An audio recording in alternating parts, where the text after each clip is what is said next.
Chills. Jerry Dipoto joins the Locked On Mariners podcast for an exclusive interview coming up.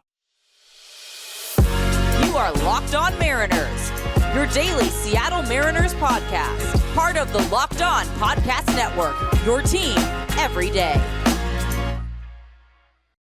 It is Wednesday, January 25th, 2023. This is Gonzalez for the Locked On Mariners podcast, brought to you by FanDuel, the official sportsbook of the Locked On Podcast Network. Make every moment more. Visit FanDuel.com/LockedOn today to get started. Thank you so much for making us your first listen. Subscribe, like, and turn on alerts if you're watching on YouTube, or subscribe and leave a 5-star review on your preferred podcast platform if you like what you hear. And if you want to hear from us even more, please consider signing up for our Patreon. The link, as well as our social accounts, is in the description below. This is our biggest episode of Locked On Mariners yet. Mariners president of baseball operations, Jerry Dipoto, will be joining us here in just a moment. We'll be asking him about the offseason, if the Mariners are done adding or not, what his philosophy with things like extensions and weighing production over potential is, and so much more. Should be a really fun discussion. But real quick, be sure to stick around until the end of the show for the winner of our $50 Mariners gift card giveaway. It might just be you. All right, no more delaying things. Let's talk to Jerry. All right, folks, the big day is here. The man is here. Mariners president of baseball operations and Tom's River Hall of Famer, Jerry Dipoto, joins us now on the Locked On Mariners podcast. How's it going, Jerry? I wasn't expecting the Tom's River Hall of Famer pitch in there, but pretty good. I love it. I love it. Well, thank you so much for taking the time out to join us today. Really appreciate it. I know a lot of our listeners are really excited about this. So let's just hop right into it. So outside of the press release, we haven't heard much from you on the Tommy La Stella signing. So what about La Stella made him a good fit for your ball club, and what gives you confidence he can get back on track after the last 2 years? You know, Tommy, a couple of things. One, we pursued Tommy as a free agent a couple of years ago when he signed with the Giants. And during that time, we got to know La Stella a little bit. You know, we spent numerous Zoom calls like this. We spent numerous phone calls, myself, Scott, Andy McKay, I guess most prominently, getting to know Tommy a little bit. And ultimately, he went to the Giants and did not have a very healthy stay, particularly last year. And I don't know what it would be like to play with a bad Achilles, but to play with two bad Achilles that is probably really difficult to manage. And you know, his on-base ability, his ability, especially versus right-hand pitching, has always been appealing to us. The last time Tommy was fully healthy and ready to go, I think he's about 25% better than the average hitter in the league. And if you kind of winnow that down to what he did against right-hand pitching, even more of an advantage. So we've always kept, a tab on him, so to speak. But the thing that stood out to us mostly was his makeup, who he is, what he's about. He's played in winning environments, and it's been a consistent theme of ours through this offseason, with La Stella, with AJ Pollock, with Teoscar Hernandez, with Colton Wong. I think that just that quartet of players alone, I think it's 21 different playoff seasons that they have taken part in with various clubs and some that led to World Series. So we thought that was an important element to add to our team, and we might have, we went in heavy on the guys with postseason experience. Jerry, do you think this is what the 40-man roster is going to look like when you guys head to Arizona in a couple of weeks? Yeah, it's tough to say. I actually did a group meeting here with our Mariners employees, which is a rundown that we do on a monthly or bi-monthly basis, and I said that to them, that this could be our team as we head into Peoria. We might wind up coming up with a late trade like we did a year ago with Gino Suarez and Jesse Winker by way of Cincinnati. We could pick up a couple of extra NRIs, the non-roster invites, some of whom you may have heard of. We're constantly trying to add to the depth of what we go to spring training with.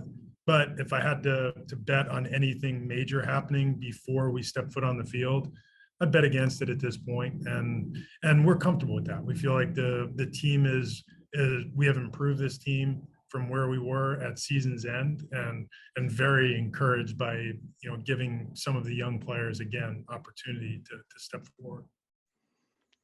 As we've kind of shifted away from the rebuild, we've come out of the rebuild. Early on in the process, you guys seem to place a really heavy emphasis on club control, as you know you naturally would.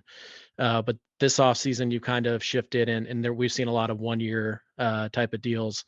Is that a byproduct of just this market and this offseason, or is that something we might see a little bit more of, in the coming years?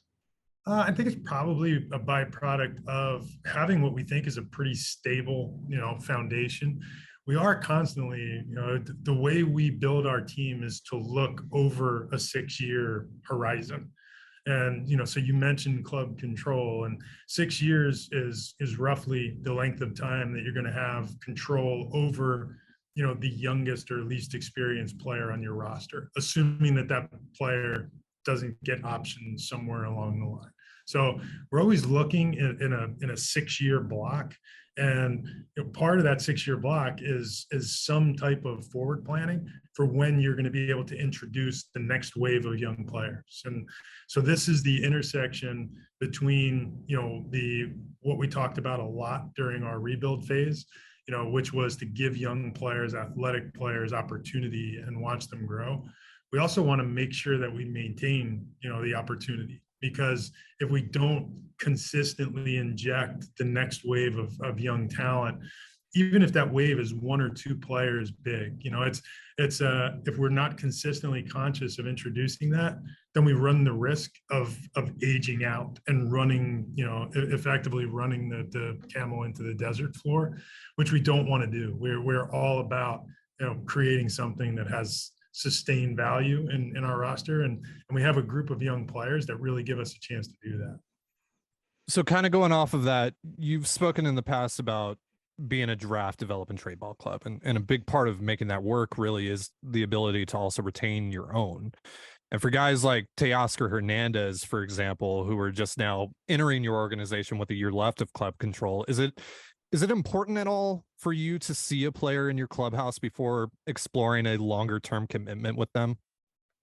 It's ideally, yes, but we do so much recon on these players, before we acquire them. And to the extent that information is good, I feel very comfortable with Teoscar Hernandez, with Colton Wong, with Trevor Gott, who was the first of our additions, AJ Pollock.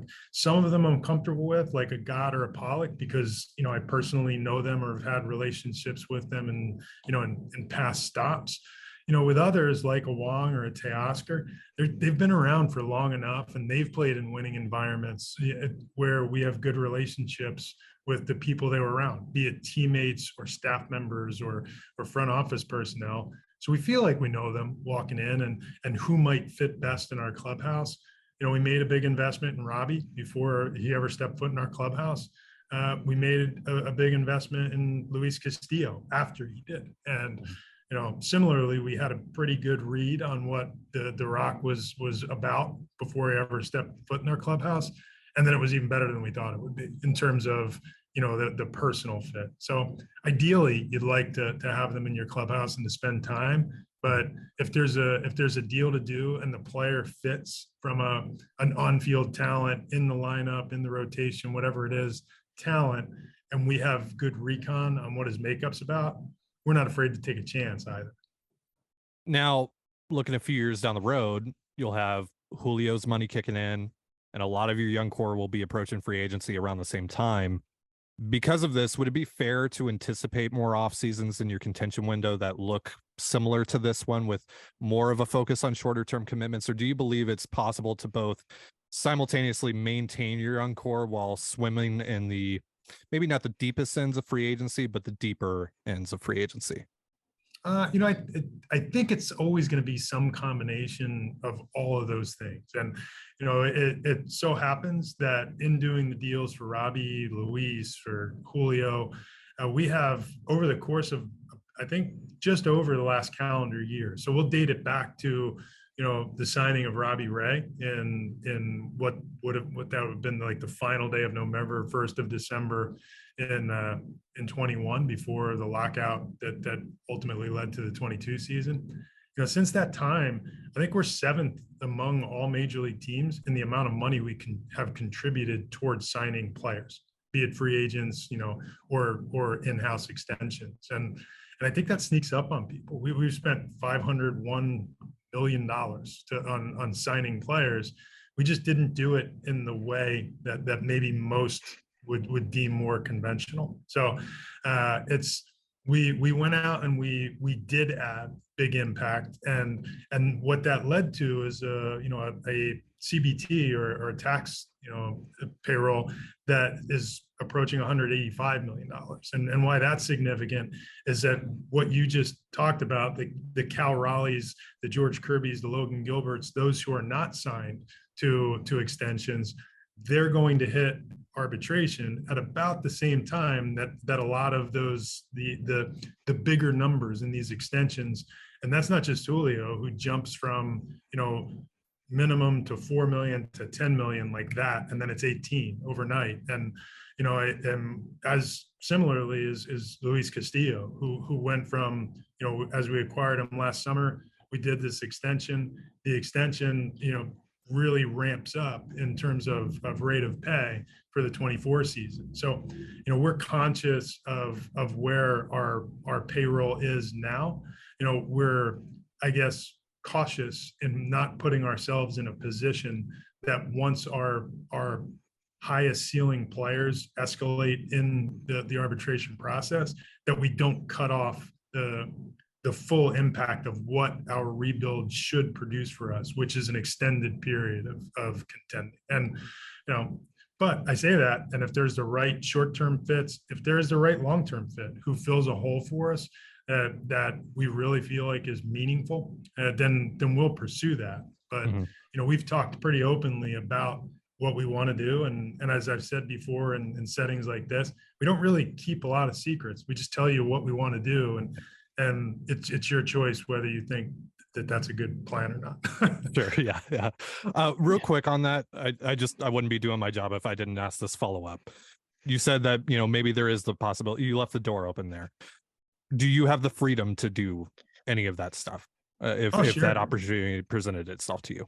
Yeah. I think part of my job is to go next door to John's office to talk with our ownership group, which we have a monthly meeting, and talk about future plans. And what I just laid out for you, that's like any other team, we're working with a budget, and our budget is going to be a little bit different than maybe you'll see with the New York or the LA clubs, something like that.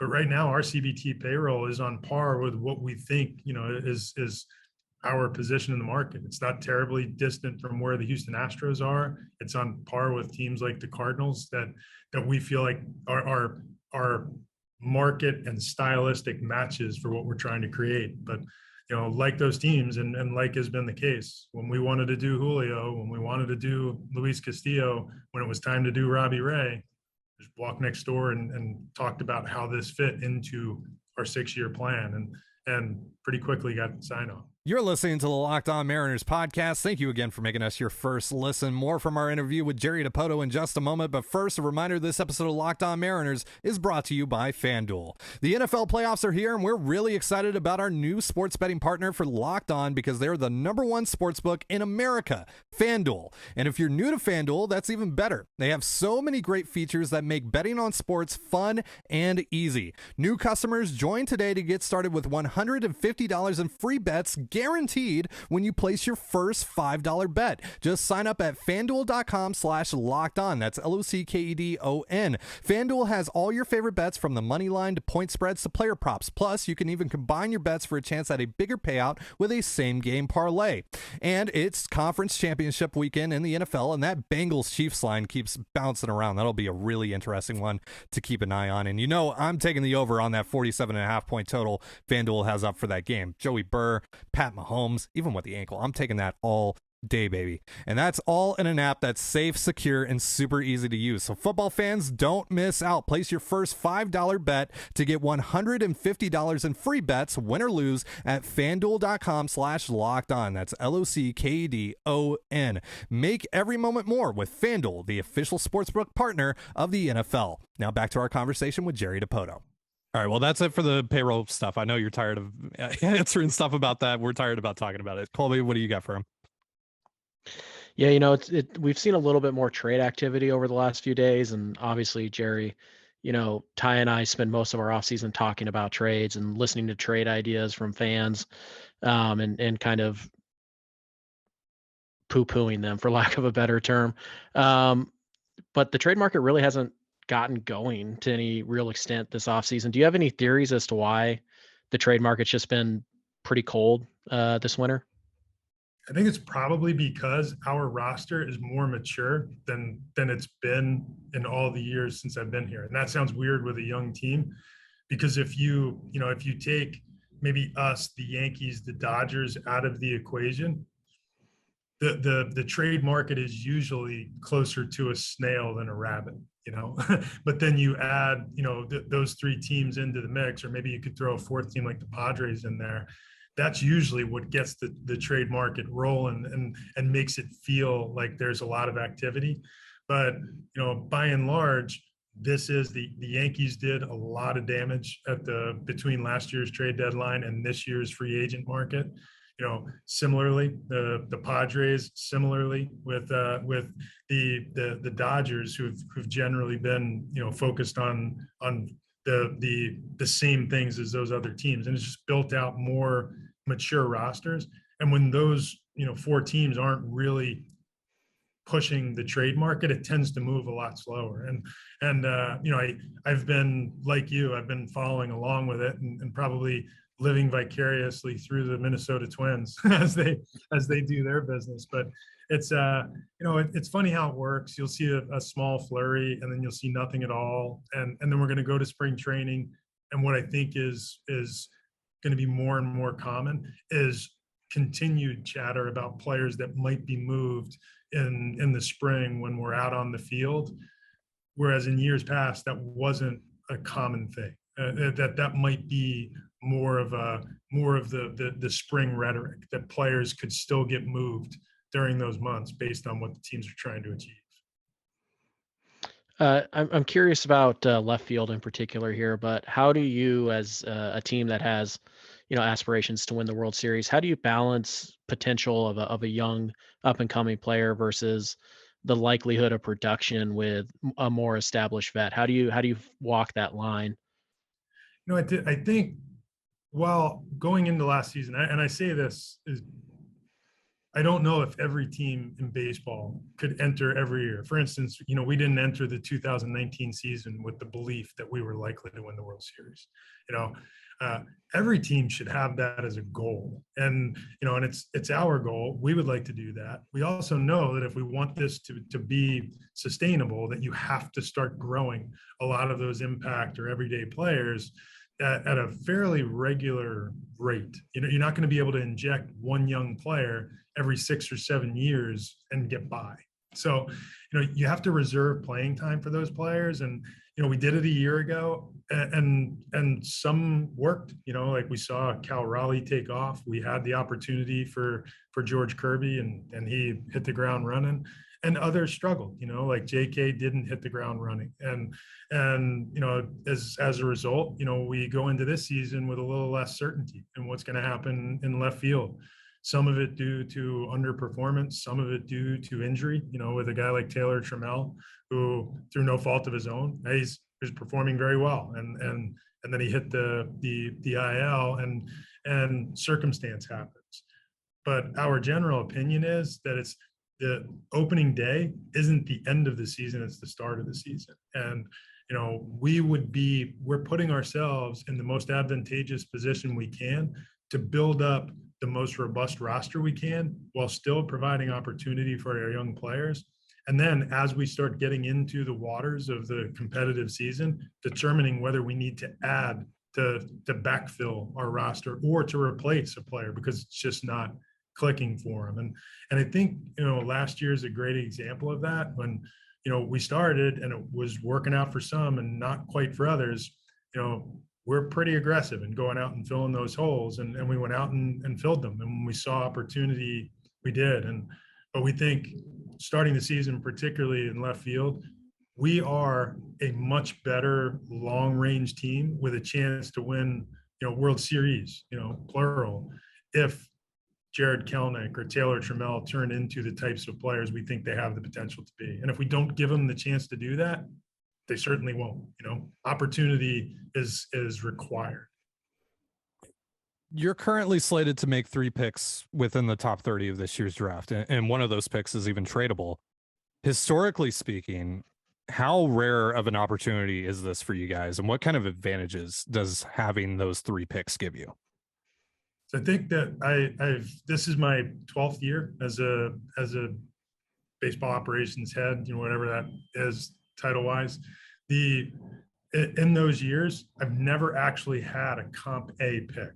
And that's, first of all, it's really rare to get them. Mm-hmm. Generally speaking, we are typically somewhere between, the 14th and 17th in terms of market size, which is how those picks are determined. And we typically wind up right about 15. And when you're 15th, you don't get an A pick, you get a B pick. It's typically we wind up toggling back and forth with like somebody like St. Louis, who historically gets more of the A picks. And this is the first time we've ever gotten an A pick. So that's a real positive. And then this year, with the benefit of having Julio win the Rookie of the Year and the pick associated with that, and understand that was actually part of our calculus when he made our opening day roster. Is, first of all, it was really easy when you watched him play in the spring, and we got very comfortable with the idea that he could play center field. But the attraction of, if Julio does what we think Julio can do, and it turns into another first-round pick, now we wind up looking at the situation we're in. We graduated a ton of talent over the course of the last 2 years. Our system went from consensus top 5 in the industry. Some would have it at 1 or 2 at the tail end of that 3 years. 3 consecutive years inside the top 5 is rare. We knew we were going to fall out of that range as these players all graduated. But with the work we've done in the draft and international space, pretty quickly replenishing the system, already have a couple of guys showing up on the back ends of top 100 prospect lists. And if you're picking 3 players in the first 30 of a draft, I've been doing it a fairly long time. I've never had that opportunity. Picking 2 in that space is a rare thing. So to have 3 is just unheard of. And, we think this is a deeper draft than in recent years. It's a particularly appealing college class as opposed to the last few. And, we've done some damage in the high school ranks in the last, few years, especially the last 2 drafts. So pretty excited what our amateur group, Scott Hunter, and a group who I think has done a wonderful job of cultivating talent, can do with 3 picks. And as important as any of that, what we as an organization can do creatively with the pool money that is associated with those picks, because that's something, it's you have the ability to do very interesting things like we've watched in recent years with teams like the Astros or the Orioles. When you have those extra picks and you get the associated slot value for that pick, it doesn't mean you have to spend it on that pick. You can distribute it however you want. You can buy players down to your pick. You can promise exceedingly high bonuses in later rounds. And, that was a change in the process in about 2012 that I think has led to a lot of creative teams being able to do wonderful things in the draft pool. We've never been among them because we never had the picks to do it with. So when we would go over slot, say for a Sam Carlson, back in 2017, or, in more recent time with some of the high school kids that we picked in the 2021 draft after Harry Ford, when we went with Edwin Arroyo and Michael Morales, all of them were over slot signings, but effectively we were robbing Peter to pay Paul. We were overslotting rounds 2 and 3, and we were going to have to save our money on the back end. If you have that big pool of money that's associated with these 3 picks, now you can do very creative things and potentially attract more impactful players than you might otherwise. Jerry, I'm actually headed down to spring training. It's my first time. So I'm really excited to head down there. But is there maybe a player or two that outside of the obvious, Julio Rodriguez types, is there maybe a player or two that fans aren't talking enough about that you're really excited to go down and put your eyes on? Yeah, we sent out our invitations to spring just last week. So right now, we will sign more NRIs, but right now we have about 74 players coming to spring, which is one of the bigger spring training camps we've ever had. Part of that is because it's a WBC year, and we're going to have players leaving, and we want to make sure that it provides opportunities for looks for others. And another part of it is we have a lot of good young players at the AA levels of our system who really think deserve the chance to be seen in a spring training camp. The guy that I think many don't recognize is as good as he is Brian Wu. Wu he was a guy, he was our 6th round pick in the 2021 draft, which is going to wind up going down as one of our most productive drafts. And we've had some good drafts over the last 7 years, but this is, that 21 class with Harry Ford and Brian Wu and Edwin Arroyo and we talked about Michael Morales. Bryce Miller is going to be in that group. You have, with Wu, we drafted him as a recovering or rehabilitating Tommy John.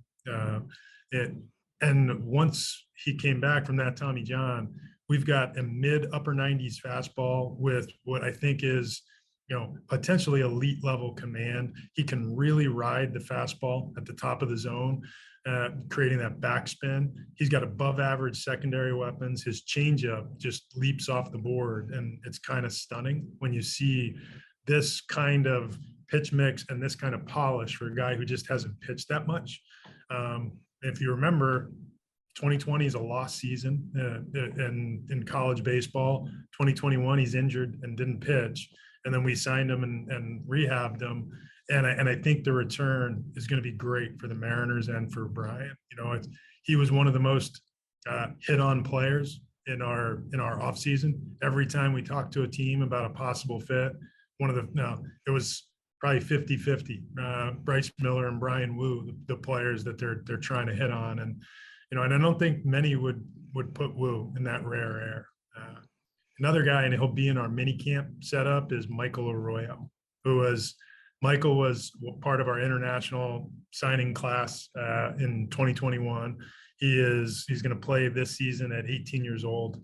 Exceptionally gifted bat to ball skills. He was part of a very good international class led by himself and Laz Montes were the real standouts. Martin Gonzalez is another, but Michael might be among the best bat to ball, spray it around the field to hit hitters that we've added to our system in my time here. And, there's no telling what he could turn into offensively as he matures bodily, because he can hit now, and he can hit stuff, and he can hit it over the fence.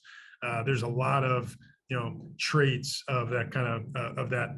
The guy that would traditionally hit 2-3 in a major league order, if he continues to develop physically the way he already has from his motor skills in the box. Okay, so I don't mean to interrupt the flow of this. I'm so sorry. This is so embarrassing, Jerry. I bought a Zoom license, but it didn't register, and so now it says we have 5.5 minutes left on the recording. So can we take a brief pause on this? All right, so Jerry, I think it's pretty hilarious before our little break that you mentioned Brian Wu and Michael Arroyo. Ty and I have been big Wu guys for a while now, and yeah.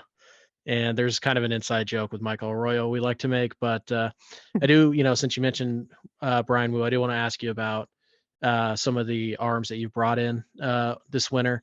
Not a lot of big names, obviously Gott being the biggest name, but you brought in some really interesting arms who have some major league experience, although not a ton of it. Justin Topa, Gabe Spire, JB Bukowskis is a really interesting arm. Like what do you expect from them, and how do you go about identifying these type of arms?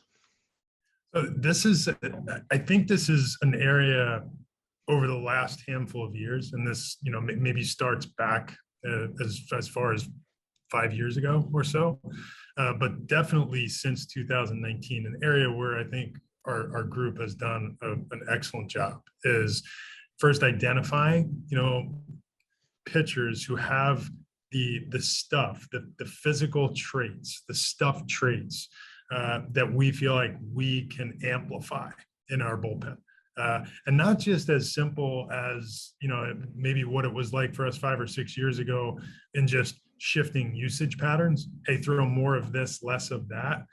More along the lines of finding something that these pitchers do well, that we feel like an extra quarter turn of dial can really help them pop. And I feel like the most extreme examples of that in recent years have been guys like Andres Munoz and Paul Sewald.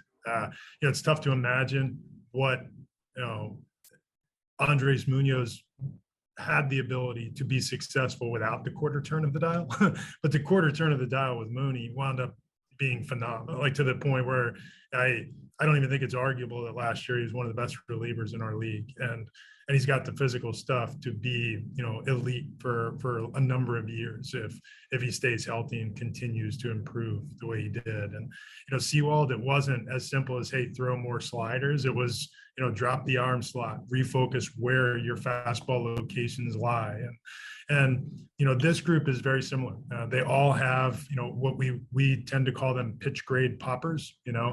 We have our analysts have developed an internal metric that we call pitch grades, and it's a pretty sophisticated name, but we do measure the various things that the thrown ball, the ball in flight does, and all of these guys do something unique. And the guy that really jumps out, even in a group of guys with really good arms who've not yet had the major league success to match up with their physical stuff, the guy who really jumps off the page if he's healthy is Justin Topa.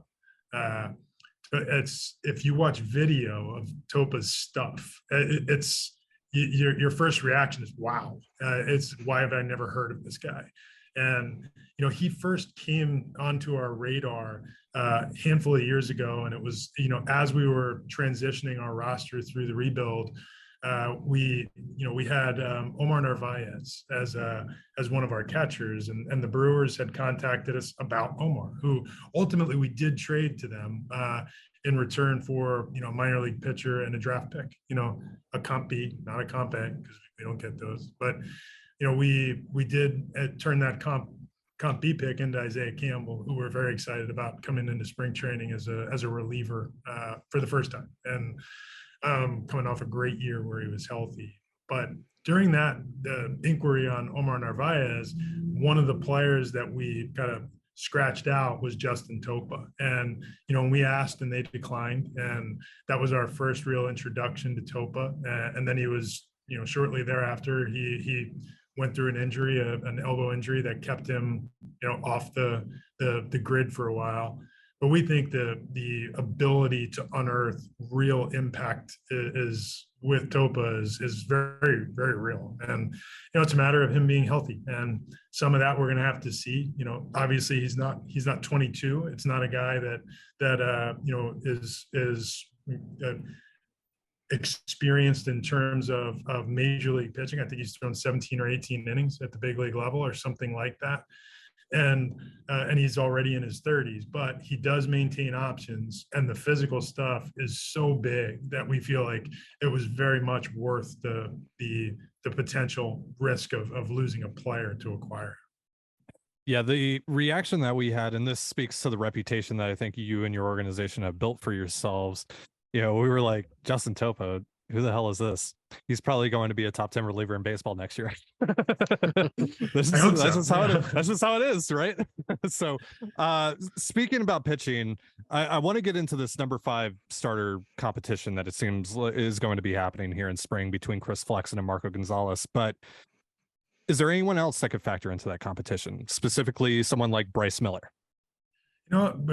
Bryce Miller, Emerson Hancock, Brian Wu, those are, Taylor Dollar. That quartet of pitchers are kind of next up in our prospect group. I would say it's unlikely that we would break camp with either of the four as our fifth starter, primarily due to, in Marco's case, his body of work with the Mariners. Last year was not his best year, obviously, and I think he'd be the first to tell you that. But, from 2018 through 2020, that 3-year stretch, he was as dependable as you could imagine a guy being in terms of quality starts. And despite the fact that last year, a lot of the metrics went upside down on him, he still gave us, close to 20 quality starts, which is, that's a contributing factor that oftentimes you can't really rely on first-year pitchers to deliver. And Chris Flexen is a year removed from a 3-win season, and it's a part of the benefit or the good thing about where we are in our growth is that we feel like the first 4 of our starters could pitch in the top 2 of most rotations, and then the guys that are hooking for that 5th starter spot for us are guys that a year ago were pitching in the middle of a rotation of a 90-win team, and we were excited about them. So I don't want to undersell what we feel we could get out of Marco and Flex, but you're going to show up in spring training, you're going to watch Bryce Miller throwing 100 with a slider, and you're going to watch Brian Wu command 3 pitches, and Taylor Dollard is about as let's call it, has as much moxie as you're ever going to see from a pitcher who has yet to pitch an inning above Double-A. But because none of them has pitched above the Double-A level, I think it's more likely that we would start them in the minor leagues. And if one is to make the team, it's probably because either Marco or Flex, something happened. There was some type of injury there, and we had to tap into our depth early. We don't foresee that happening, but I can't imagine a scenario where we break camp without either Marco or Flex taking a turn in our roster or our rotation. Now, with both of those guys, whoever potentially loses out on that battle, are you open to the idea of one of them going to the bullpen, or are you open to the possibility of opening the season with a 6-man rotation? We haven't really talked much about the 6-man rotation to this point. We are generally open, like we were last year after acquiring Luis Castillo when we sent Flex down to the pen. We sent Flex to the pen last year just to see what would happen. Would the stuff tick up in the bullpen?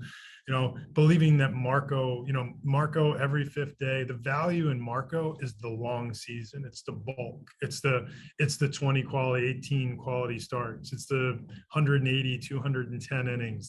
That's what Marco delivers over the long haul that most guys don't. And, there's real value in that. So we were loath to take the chance because we didn't think that Marco was a guy that was going to tick up in the bullpen. We wanted to maintain, the thing that Marco does best is he's like a metronome. Every 5th or 6th day, he's going to take the ball and you're going to turn around and look up. And while occasionally you're going to get the clunker, so many times you're going to look up in the 6th, 7th inning and he's going to have delivered a quality start. And he's a competitive beast. And I do think either one of them could serve as the long or swing man in a bullpen. We've talked about this as a possibility in years past, going with the 6-man rotation. And I guess that's a possibility when you consider the young guys and the escalation of their innings over the last year and a half. But with how they finished the year and with where we see ourselves in the competitive window, I think our preference would be going traditional 5-man rotation with a longer swing type reliever. Gotcha. Do you have an update on Tom Murphy's recovery? Because this is obviously a really difficult injury to recover from both an offensive and defensive perspective. So I'm curious, what are your confidence levels he can fill his role right away? Pretty confident, Murph's full go from a health perspective now. He comes in, all baseball activity is in play now for Tom, and his workouts have gone extremely well. I don't know that there's another guy in baseball that works any more intently than Murph does. He's a maniac in the weight room. I mean, he gets after it. So he seems like a maniac out of the weight room too. Yeah, he's got the good eyes. We missed Murph last year. Yeah. And in a lot of ways, he's just such a big part of our clubhouse. And every team has personality, and our roster is like an ongoing story. We're telling a story with our roster, and Murph's part of our story. His intensity, his attention to detail, particularly in our game planning. I know last year, while he was, before he left the club to go on the bulk of his rehab, he was critical for the next step, in Cal Raleigh's growth. And, the power that he provides in our lineup versus left-hand, he bangs left-hand pitching and has done that consistently through his career. And if we have the ability now with Cal Raleigh, the switch hitter, Cal's, good from both sides, particularly as a left-hand hitter. Murph's ability to knock the lefties around and remain detailed behind the plate. How he's going to feel throwing, I'm not entirely sure, but right now the feedback is good, and we'll see where it goes. But we're excited to have him back. Lastly, Dylan Moore, you said underwent core surgery or was about to undergo core surgery in early December. How's his recovery going? Is he still on that timeline that you set out about 6 to 8 weeks? Yep, all of those things. He did have the core surgery. It did spring up.